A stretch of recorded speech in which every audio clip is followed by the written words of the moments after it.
हैदराबाद बीजापुर कौमी शाहराह पर मिर्जागुड़ा के करीब पेश आने वाले भयानक सड़क हादसे में 2 अफराद हलाक हो गए, जबकि दोनों गाड़ियों में सवार कई अफराद शदीद जख्मी हो गए। कंकामा मेडी गेट के पास इल्लू ढाबा के सामने पेश आए इस हादसे ने मुकामी सतह पर एक बार फिर गमो गुस्से की लहर दौड़ा दी। इब्तदाई इत्तला के मुताबिक जुमा की सुबह तांडूर के इलाके से एक डॉक्टर 3 अफराद के साथ कार में हैदराबाद आ रहे थे। इसी दौरान 4 फोटोग्राफर और एक वीडियोग्राफर एक कैब में प्रोग्राम की शूटिंग के लिए चिवड़ला रवाना हो रहे थे।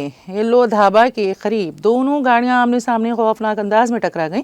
टक्कर इतनी शदीद थी कि कैब ड्राइवर मौके पर ही दम तोड़ गया, जबकि एक और जख्मी शख्स दौरान इलाज अस्पताल में जहां पर ना हो सका। इत्तला मिलते ही पुलिस मौके पर पहुंच गई और जख्मियों को फौरी तौर पर अस्पताल मुंतकिल किया। हुकाम के मुताबिक 2 जख्मियों की हालत तशवीशनाक बनी हुई है। हादसे की मुकम्मल तफसीलात जानने के लिए पुलिस तहकीकात जारी रखे हुए हैं।